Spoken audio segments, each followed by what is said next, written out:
The Celestial Deception. Admiral Nexera's crystalline exoskeleton sparkled under the harsh light of the Kraxan Imperial Council chamber as she presented her findings. The holographic display behind her showed a familiar blue planet, seemingly unremarkable among the countless worlds under surveillance by the Empire. "Esteemed council members," she began, her mandibles clicking with barely contained excitement, "I present to you the key to solving our Empire's resource crisis and establishing absolute dominance in the Orion Arm." She manipulated the controls, zooming in on Earth's major cities, military installations, and space facilities. High Counselor Zixtal leaned forward, his compound eyes reflecting the holographic imagery. Earth. That backwater planet.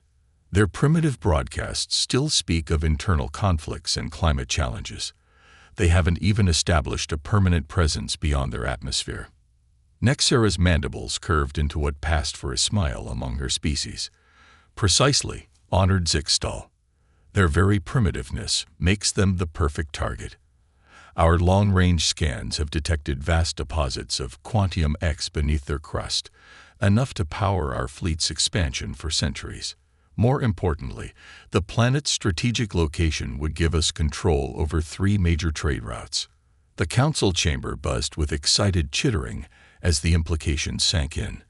Earth's solar system lay at the intersection of several potentially valuable space lanes, currently unused due to the sector's supposed insignificance. "But what of the humans themselves?" asked Science Director Venra, her tentacles writhing with curiosity. "Our preliminary studies suggest they possess remarkable adaptability and resilience for a primitive species." "All the more reason to strike now," Nexera responded. "They will make excellent additions to our labor forces. Their physical capabilities, while unremarkable by our standards, show promise for work in various environmental conditions." The Imperial Overlord, Supreme Commander Kralfax, raised a clawed appendage for silence. His cybernetically enhanced voice resonated through the chamber. "Admiral Nexera, your proposal is intriguing, but it seems too simple. In my 3 centuries of military service, I have learned that when something appears too good to be true, it usually is." Nexera had anticipated this concern. She brought up another holographic display, this one showing detailed analysis of Earth's military capabilities. "I understand your caution, Supreme Commander. We have spent the past 5 years conducting thorough surveillance. Their most advanced aircraft can barely achieve Mach 3. Their space program relies on chemical rockets. Their most powerful weapons are crude nuclear devices that would be useless against our shields." She continued, bringing up more data. "We have intercepted and analyzed their military communications, studied their response patterns to various crises, and even conducted small-scale abductions to test their detection capabilities. They remain completely unaware of our presence." Deep in the heart of Cheyenne Mountain, Colorado, General Sarah Chen watched the alien transmission with grim satisfaction. The quantum interceptors had performed perfectly, capturing every detail of the Kraxan Empire's council meeting in real time. "They took the bait," she said to the assembled military and civilian leaders in the Global Defense Initiative's primary command center. The massive underground facility, officially listed as a relic of the Cold War, housed humanity's most advanced military technology. Equipment that would make the Kraxan Empire's superior technology look primitive by comparison. Dr. James Morrison, head of the Xenotechnology Division, nodded as he studied the alien beings on the screen. "The deception protocol is working exactly as designed. Every probe they've sent, every abduction they've attempted, all carefully orchestrated to reinforce their perception of us as an easy target." The room's occupants represented a truth known only to a select few. Humanity had not been alone or defenseless for a very long time. The first alien contact had occurred in 1947, but not at Roswell. That was just another piece of carefully crafted misdirection. The real first contact had led to the formation of the GDI, a secret organization dedicated to protecting Earth from extraterrestrial threats. "What about the Quantium X readings they detected?" asked President Zhao of the United Asian Alliance, attending via quantum-encrypted hologram. Dr. Morrison smiled. Completely fabricated. We've been broadcasting false geological data on frequencies we knew their sensors would detect. The Kraxan Empire's desperation for new energy sources made them especially susceptible to this particular lure. General Chen turned to address the assembled leaders. The Kraxan Empire represents the most significant threat we've faced since the Zeta incursion of 2036. Their military capabilities exceed those of the last 3 species that attempted invasion. But they've fallen for the same trap, underestimating humanity based on our carefully maintained facade of technological backwardness. She brought up a holographic display of her own, showing Earth's true defensive capabilities. Hidden bases on Mars, and beneath the lunar surface housed fleets of advanced spacecraft. Quantum shield generators protected major population centers while remaining completely undetectable to conventional scanning methods. Automated defense platforms disguised as defunct satellites stood ready to deploy antimatter weapons that would make the Kraxan Empire's most powerful armaments seem like firecrackers in comparison. Operation Blindside enters its final phase, General Chen announced. All GDI forces are to maintain current protocols, continue broadcasting the usual mix of entertainment, political squabbles, and environmental concerns. Let them think we're still arguing about electric vehicles while their invasion fleet approaches.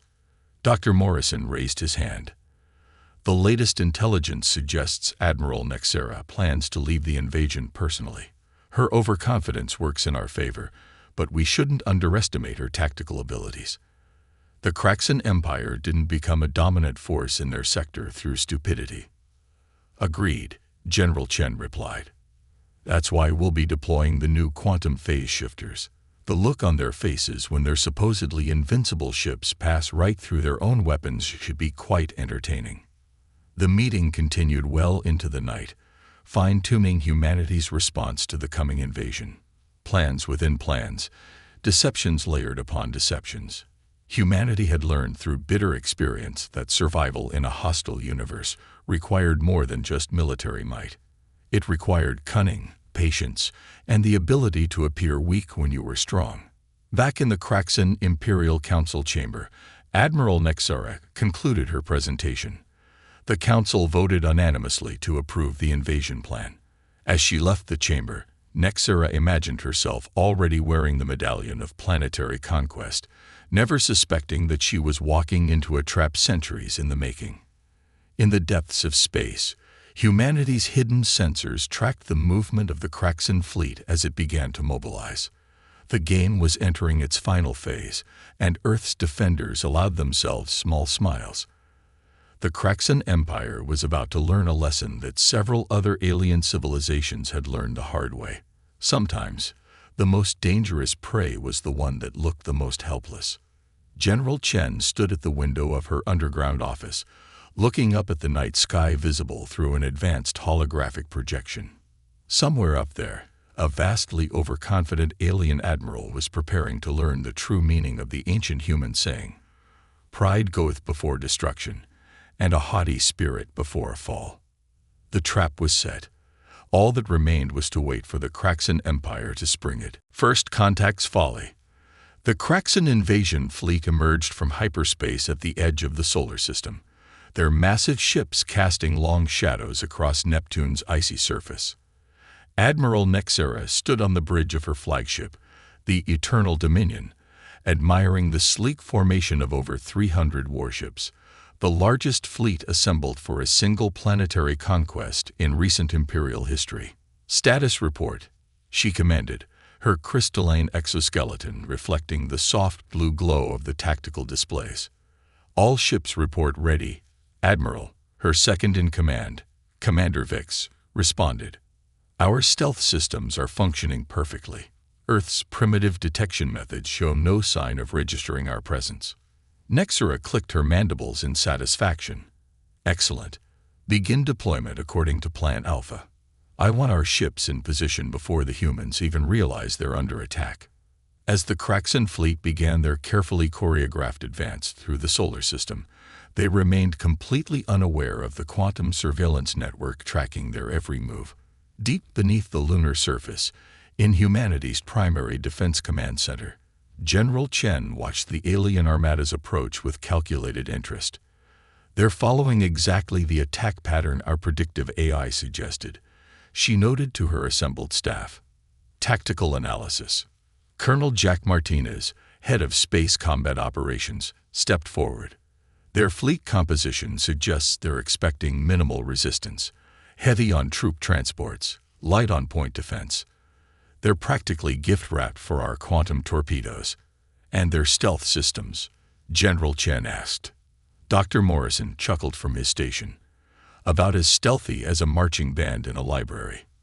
Our quantum sensors mapped their entire fleet structure the moment they dropped out of hyperspace. We're tracking individual crew members' movements if we want to. General Chen nodded, then opened a secure channel to all GDI commands. Initialize Defense Pattern Sierra. Remember, we want to maintain the illusion of surprise and confusion for the first few minutes. Let them think they've caught us completely off guard. Across the solar system, humanity's hidden defenses stirred to life. Quantum-cloaked satellites adjusted their positions microscopically. Automated defense platforms disguised as space debris powered up their weapon systems. On Mars, squadron after squadron of advanced fighter craft prepared for launch from underground hangars. The Kraxan fleet reached their designated attack positions with textbook precision. Admiral Nexura allowed herself a moment of pride. The humans' primitive satellite network hadn't registered so much as a whisper of their approach. All ships in position, Admiral, Commander Vix reported, awaiting your command to begin the assault. Nexura raised her primary appendage dramatically. Commence the attack. Show these primitives the might of the Kraxan Empire. The first wave of Kraxan ships descended toward Earth's atmosphere, weapons charged and invasion forces ready. On their tactical displays, Earth's military installations appeared completely unprepared. Air bases with aircraft parked in neat rows, naval vessels conducting routine patrols, and satellite systems focused on weather monitoring and communications. The illusion lasted exactly 3 minutes and 42 seconds. The first sign that something was wrong came when a Kraxan heavy cruiser exploded without warning. There had been no visible weapon fire, no incoming missiles. The ship simply transformed into an expanding cloud of debris. What happened? Nexura demanded, her mandibles clicking rapidly in agitation. Before anyone could respond, 2 more ships suffered the same fate. Commander Vix's appendages flew over the tactical controls. Unknown weapon signature, Admiral. We're detecting some kind of quantum phase displacement. But that's impossible. This planet shouldn't have that kind of technology. Nexura's response was cut short as space itself seemed to ripple around her fleet. Hundreds of ships simply materialized around the Kraxan formation. Sleek, angular vessels that bore no resemblance to the crude rockets they'd observed on Earth. This is General Sarah Chen of the Global Defense Initiative, a calm human voice transmitted on all frequencies. Your invasion fleet has entered restricted space and triggered our defensive protocols. You have 30 seconds to power down your weapons and engines. This is your only warning. For a moment, Admiral Nexura stood frozen in shock. Then her training took over. All ships, battle formations, launch fighters. Show these deceptive primitives why the Kraxan Empire rules 1,000 worlds. The space around Earth erupted into chaos as the 2 fleets engage. Kraxan energy beams lashed out at the human vessels, only to pass harmlessly through quantum-shifted hulls. Human fighters, smaller and more agile than their Kraxan counterparts, darted through the alien formation with impossible precision. How are they predicting our attack patterns? Commander Vix shouted as another cruiser exploded. It's like they knew our tactics before we did. The truth, had they known it, would have been even more devastating to Kraxan morale. The GDI's quantum AI systems weren't predicting their tactics. They were reading them directly from the Kraxan commander's neural interfaces, analyzing and countering them before they could even be implemented. On the Lunar Command Center's main display, General Chen watched as the carefully orchestrated trap closed around the Kraxan fleet. Years of preparation, decades of technological development, disguised as primitive stumbling, all leading to this moment. "Deploy the Artemis network," she ordered. Across the solar system, hidden quantum transmitters activated. Space itself seemed to twist as hundreds of microscopic wormholes opened throughout the Kraxan formation. Instead of firing their weapons into empty space, Kraxan ships found themselves attacking their own fleet, their energy beams redirected through quantum apertures to strike their allies. Admiral Nexara watched in horror as her carefully planned invasion dissolved into chaos. "This is impossible. Their technological level. We monitored them for years. The broadcasts, the primitive weapons, the environmental problems. All part of the deception, Admiral." General Chen's voice came through again, almost sympathetic. "We've been expecting you, or someone like you, for a very long time. Earth's apparent weakness is our greatest defense." The battle lasted less than an hour. When it was over, the mighty Kraxan invasion fleet had been reduced to scattered debris and disabled vessels. The Eternal Dominion itself hung powerless in space, its weapons and engines neutralized by technologies its crew could barely comprehend. In the Lunar Command Center, Dr. Morrison approached General Chen with a tablet. "Preliminary analysis of their ship's wreckage confirms our theories. Their technology is exactly where we expected, advanced enough to be dangerous, but centuries behind our quantum-based systems." "And the prisoners?" Chen asked, shocked but relatively unharmed. "Admiral Nexara is apparently demanding to know how long we've been spacefaring." Chen smiled grimly. "Show her the archives. Let her see the other alien fleets that made the same mistake over the years. Maybe the Kraxan Empire will learn from their predecessors' failures." As recovery ships began collecting debris and rescuing survivors, humanity's defense forces remained vigilant. Experience had taught them that one failed invasion often invited others, as news of the defeat sparked interest from other aggressive species. But Earth's defenders weren't worried. Their apparent weakness had proven once again to be their greatest strength. As long as the galaxy's empires and confederations continued to underestimate humanity based on their carefully maintained facade of technological backwardness, Earth's security was assured. In her cell aboard the lunar base, Admiral Nexara reflected bitterly on her hubris. The humans hadn't just defeated her fleet, they had humiliated it, using technologies that seemed to break the very laws of physics as she understood them. "How?" she asked the human guard outside her cell. "How did you hide all this?" The guard, a young lieutenant named Rodriguez, smiled. "Simple, Admiral. We showed everyone exactly what they expected to see.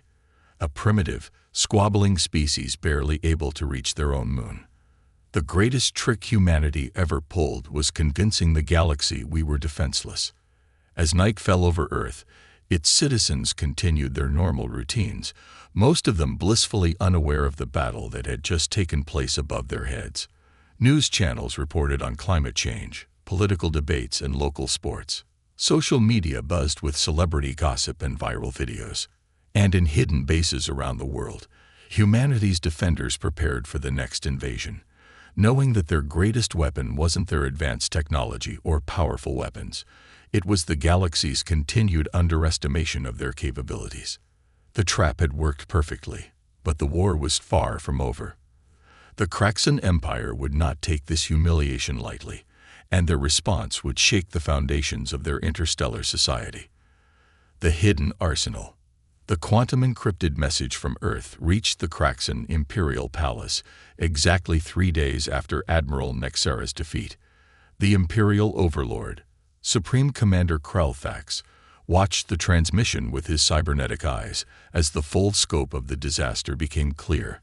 The human diplomatic officer spoke with calculated precision, each word carefully chosen to deliver maximum impact. "To the leadership of the Kraxan Empire, what you witnessed was merely a fraction of Earth's defensive capabilities. We have maintained our deception for centuries, allowing countless species to underestimate us. Now, we offer you a choice. peaceful coexistence, or further demonstration of our technological superiority. In the depths of Mars Base Alpha, Dr. Elena Santos led Admiral Nexera through rows of advanced weapon systems and defense platforms. The captured Kraxan commander's mandibles twitched with each new revelation. The tour was both a demonstration and a warning. This facility, Dr. Santos explained, gesturing to the vast underground complex, was completed in 2047, shortly after our first contact with the Zeta Reticuli. Each subsequent attempted invasion has contributed to our technological growth. They stopped before a massive spherical device, its surface rippling with quantum distortions. This is a Casimir cascade generator. It creates localized bubbles of altered space-time. Your fleet's energy weapons didn't miss their targets. They physically couldn't intersect with our ship's positions in normal space. Nexera's crystalline exoskeleton dulled slightly, a sign of deep distress in her species. Impossible. The energy requirements alone are handled by our zero-point energy extractors. Santos completed the thought. We solved that particular puzzle in 2065, the same year your species was celebrating the development of antimatter torpedoes. In the Lunar Command Center, General Chen monitored the diplomatic fallout across known space. The defeat of the mighty Kraxan fleet had sent shockwaves through the galactic community. Species that had dismissed Earth as a primitive backwater were suddenly reassessing centuries of assumptions. "Status report," she commanded, addressing her senior staff. Colonel Martinez brought up a holographic display showing military movements across several sectors.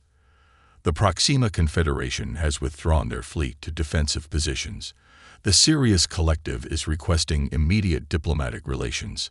3 minor powers have already proposed military alliances. Dr. Morrison added his own analysis. Our quantum surveillance network has detected increased communications between major powers. They're trying to determine exactly how long we've been technologically advanced and what other capabilities we might be hiding. General Chen allowed herself a small smile. Let them wonder. Uncertainty is a powerful deterrent. The revelation of Earth's true capabilities had been carefully staged. Humanity showed enough to demonstrate their superiority while maintaining strategic ambiguity about their full potential.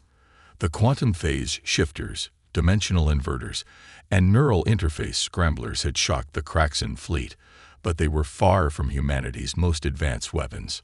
Deep beneath the Pacific Ocean, in a facility unknown even to most of Earth's defense forces, Dr. Sarah Chen, the general's twin sister, supervised the final tests of Project Oracle. The quantum AI system could predict probable futures with unprecedented accuracy, allowing humanity to prepare for threats before they emerged. The Kraxan defeat has altered thousands of potential timelines, she told her team, studying the probability matrices. But it's prevented at least 3 other planned invasions. The galaxy is beginning to understand that Earth is not to be underestimated. In orbit around Jupiter, Earth's most advanced shipyards continued their work, hidden from conventional detection methods by quantum cloaking fields. The vessels under construction there made the ships that defeated the Kraxan fleet look primitive by comparison. Commander James Chen, the third of the Chen siblings, oversaw the final assembly of the ESS Prometheus, humanity's first true dimensional dreadnought. The Kraxan Empire thought they were launching a simple invasion, he mused to his executive officer. Instead, they've triggered the next phase of human expansion into space. Back on Earth, in the hidden chambers of the Global Defense Initiative's Governing Council, representatives from every nation debated the path forward. The centuries-old policy of strategic deception had served its purpose, but the galaxy was changing. Humanity's true capabilities could no longer be completely hidden. The time has come, Council President Maria Rodriguez declared, to reveal ourselves more fully to the galactic community, but we must do so carefully, strategically. Our apparent weakness has been our shield. We must ensure our strength does not become our vulnerability. The Council's decision would reshape Earth's relationship with the galaxy. The careful balance of revealed and hidden capabilities would determine humanity's place in the interstellar community for generations to come. In her quarters aboard the lunar base, Admiral Nexura reviewed everything she had learned about Earth's true history. The pieces were finally falling into place. The mysterious disappearances of other invasion fleets over the centuries, the inexplicable gaps in surveillance data, the way humans always seemed to survive crises that should have destroyed them. "We never stood a chance," she muttered to herself. "We saw exactly what they wanted us to see." Dr. Santos, who had been monitoring the Admiral's psychological state, entered the room. "You're not the first to make that mistake, Admiral. Every species that achieved spaceflight had to learn to look beyond surface appearances. Some learned through diplomacy. Others, like the Kraxan Empire, learned through defeat." She handed Nexura a quantum tablet containing historical records. "Perhaps you'd like to know about the Zeta Reticuli. They were the first to underestimate us. Their invasion fleet was twice the size of yours." As Nexura read through the accounts of previous attempted invasions, each one defeated by increasingly sophisticated human defenses, she began to understand the true scope of Earth's deception. Humanity hadn't just hidden their technological advancement. They had created an elaborate facade of weakness that had fooled the galaxy's most advanced civilizations. In the Martian quantum laboratories, Dr. Morrison supervised the analysis of captured Kraxan technology. "Their most advanced systems," he reported to General Chen, "are roughly equivalent to what we had a century ago. The interesting question is, how many other species are hiding their true capabilities, just as we did?" The general considered this. "Project Oracle has identified 3 other civilizations potentially employing similar strategies. We're not the only ones who learned that appearing weak can be advantageous." The implications were staggering. The galaxy's apparent technological hierarchy might be largely illusory, a complex web of deceptions and hidden capabilities. Earth's revelation might trigger a cascade of similar unveilings, completely reshaping the known universe's power structure. As night fell over Earth's major cities, their inhabitants remained largely unaware of how close they had come to invasion, or how thoroughly that invasion had been defeated. The carefully maintained illusion of normal civilian life continued. Social media buzzed with trivial concerns, politicians debated mundane issues, and television networks broadcast their usual mix of entertainment and news. But in hidden facilities around the solar system, humanity's defenders prepared for the next phase of their species' emergence onto the galactic stage. The Kraxan Empire's failed invasion had opened a door that couldn't be closed. Earth's true nature was beginning to be known. The only question was, how would the galaxy's other powers react when they realized just how thoroughly they had been deceived by humanity's greatest strategic masterpiece? Empire's Reckoning. Supreme Commander Kralfax stood before the emergency session of the Kraxan Imperial Council, his cybernetic enhancements humming with barely contained fury. The holographic displays showed the full extent of their defeat at Earth. 300 ships lost or captured, thousands of crew members taken prisoner, and the Empire's reputation in shambles. "We cannot allow this humiliation to stand," he declared, his synthesized voice resonating through the chamber. "I am activating the Phoenix Protocol. All reserve fleets are to be mobilized immediately." The council chamber erupted in shocked whispers. The Phoenix Protocol hadn't been invoked in over 3 centuries. It represented the complete mobilization of the Empire's military might, a commitment of resources usually reserved for existential threats. "Supreme Commander," Councillor Zixtel protested, "you're talking about committing nearly 70% of our total military strength to this operation. If we fail..." "If we fail," Kralfax interrupted, "there won't be an empire left to defend. Every minor power that fears us, every rival that respects us, they're all watching. If we show weakness now, everything we've built over millennia will crumble." In Earth's Quantum Surveillance Center, Dr. Sarah Chen watched the Kraxan Council session in real time. Project Oracle's predictions had been precise. The Empire would respond to defeat with overwhelming force, triggering the next phase of humanity's defensive strategy.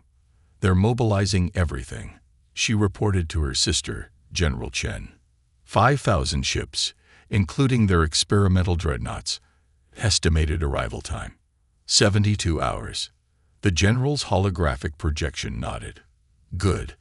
They're right on schedule. Initiate Operation Checkmate.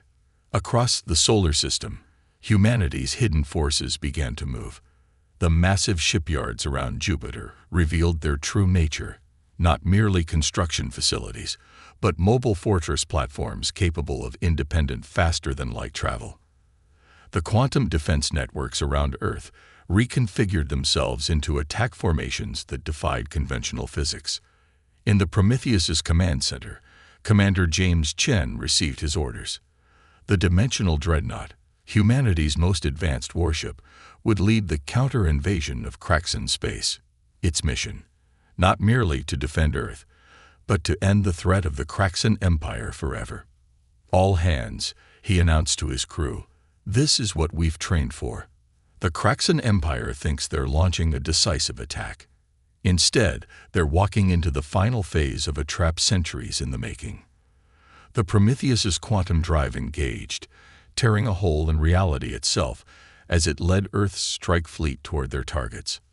Unlike conventional faster-than-light travel, which required ships to traverse the intervening space, the dimensional drive simply relocated the fleet to their chosen destination, ignoring the traditional limitations of space and time.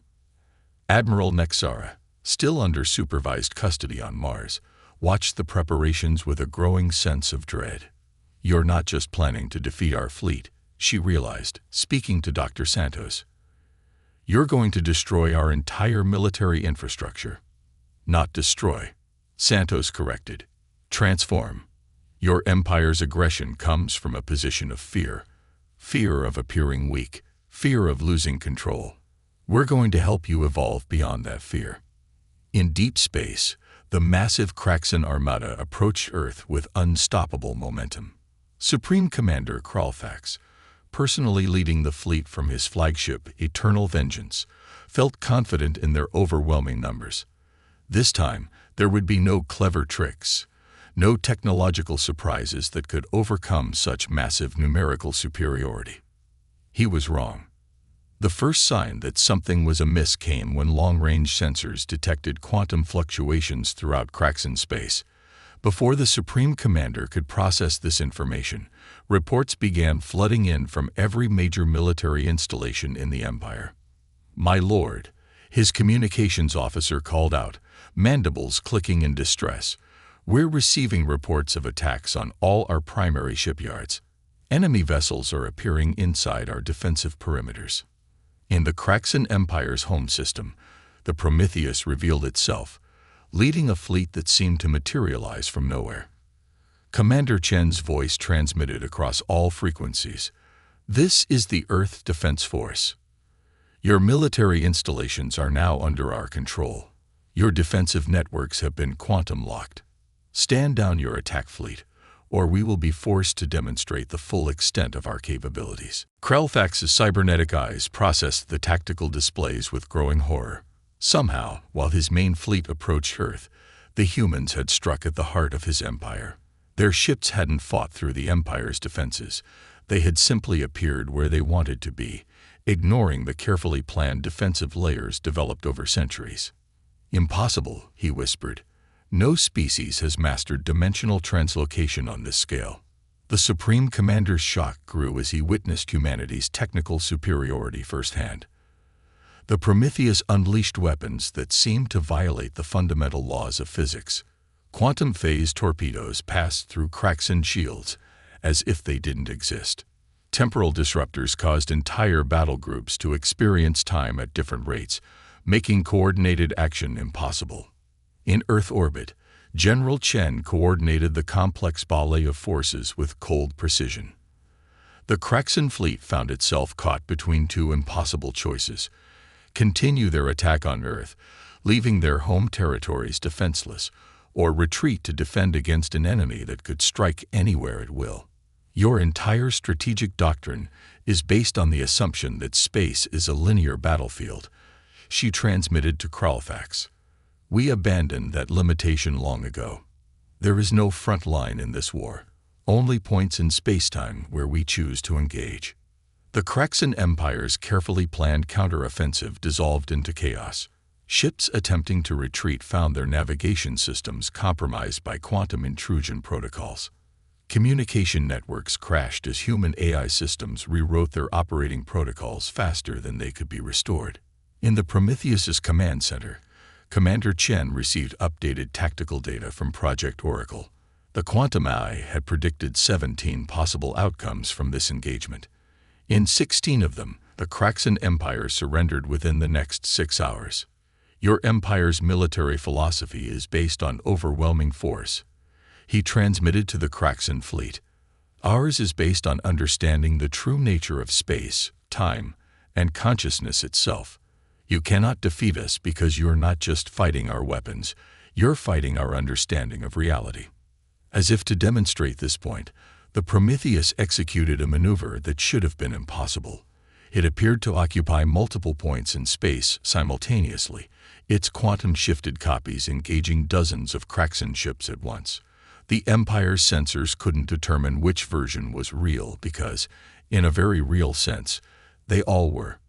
Supreme Commander Kralfax watched his mighty armada fall apart in the face of technology he couldn't comprehend. The humans weren't just winning. They were redefining the very nature of space warfare. His cybernetic systems struggled to process the tactical implications of weapons that ignored the basic principles of physics as he understood them. In the Lunar Command Center, Dr. Morrison monitored the quantum fluctuations caused by the battle. "We're approaching a critical decision point," he reported.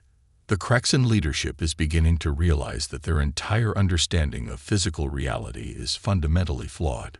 General Chen nodded. "That's the true purpose of this demonstration. Sometimes, the only way to teach an advanced civilization humility is to show them just how much they don't know." The battle reached its climax as the Prometheus executed its final maneuver. The massive ship created a quantum overlay field that encompassed the entire Kraxan fleet. For a brief moment, every Kraxan commander experienced a glimpse of reality as humanity understood it.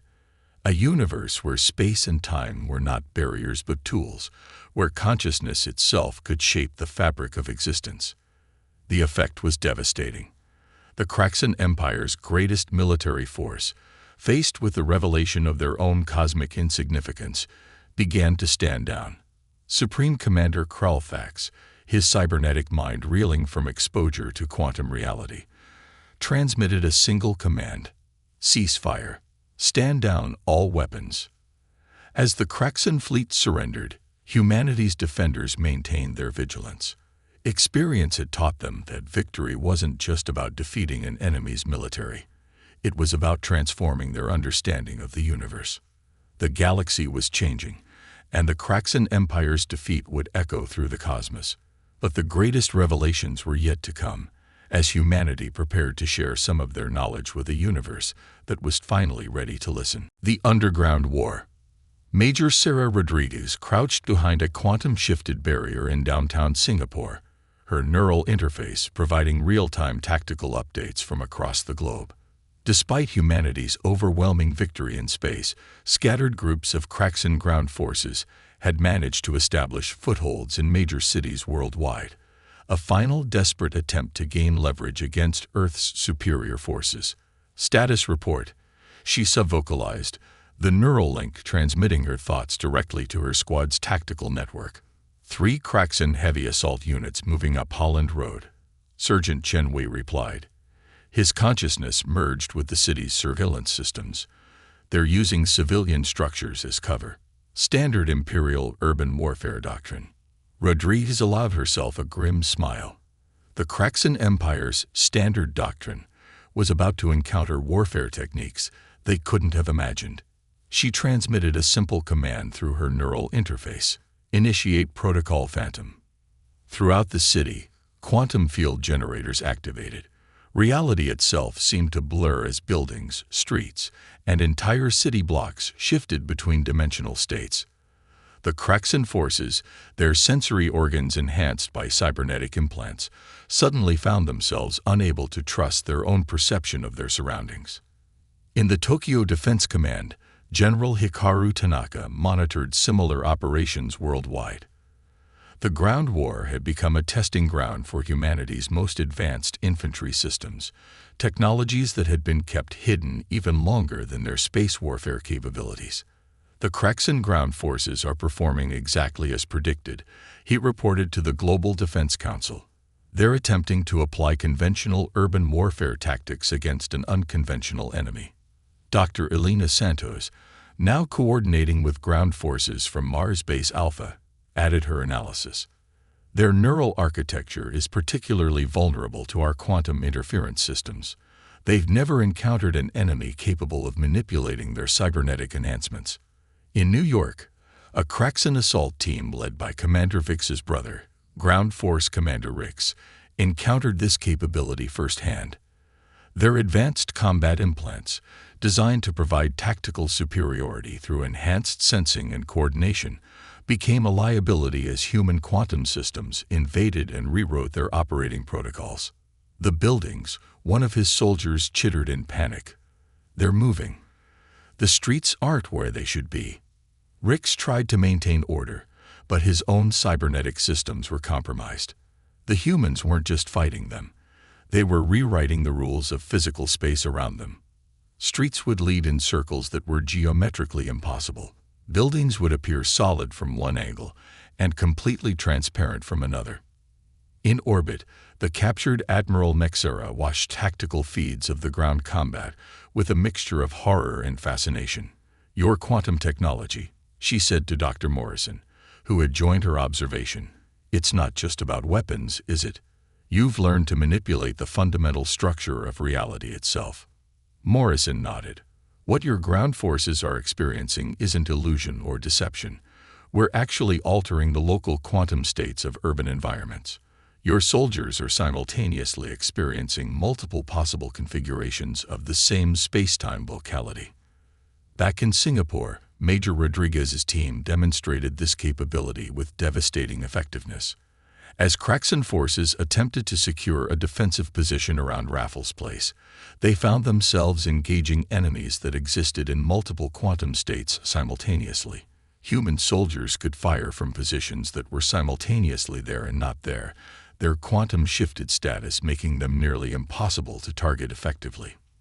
"This is impossible," a Kraxan squad leader broadcasted on their tactical frequency.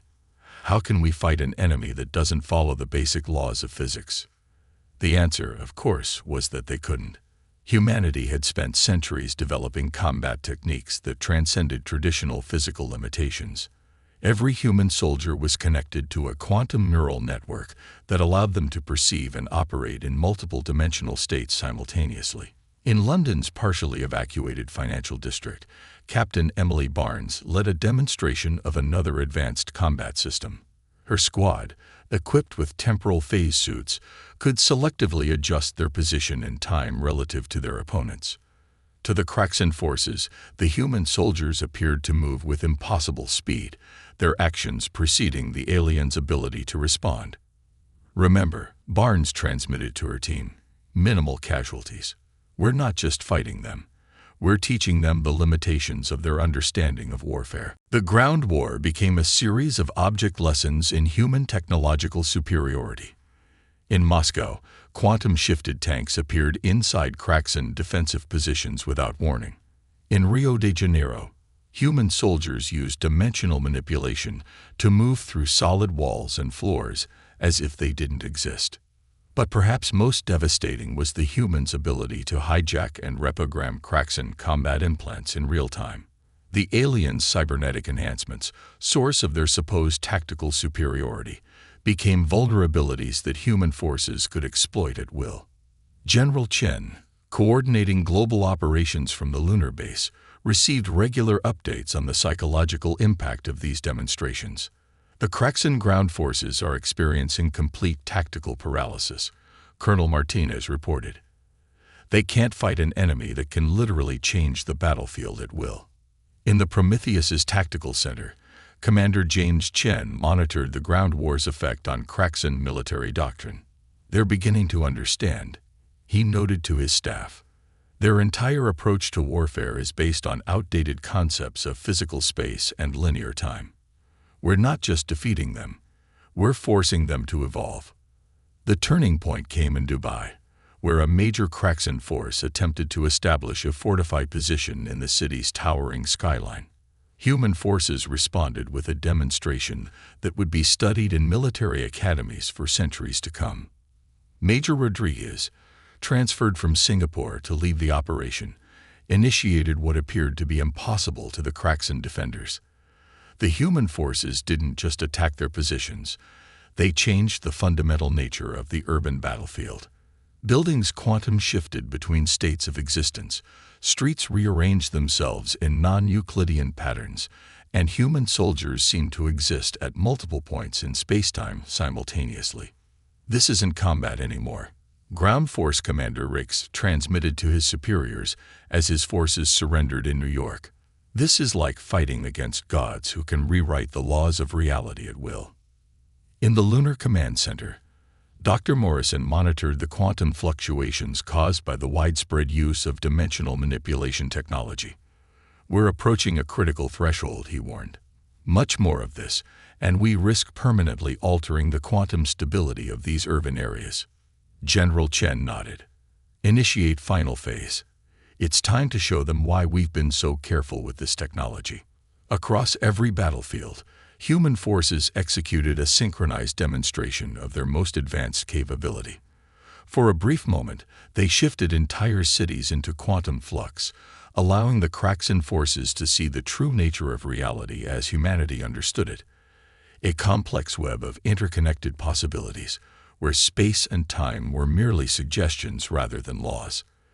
The effect was devastating. Kraxan ground forces, their minds unable to process this fundamental violation of their understanding of physics, began surrendering en masse. Their combat implants, designed to enhance their natural capabilities, couldn't handle the cognitive dissonance of experiencing multiple quantum states simultaneously.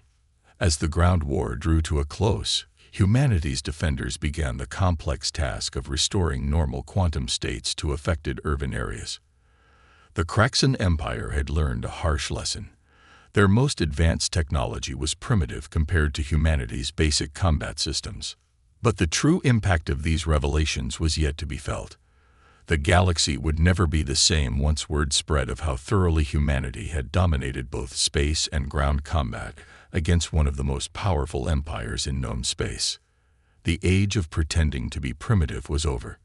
Humanity was ready to take its place as a recognized power in the galaxy, not through conquest or intimidation, but through the demonstration of just how much further advanced they truly were.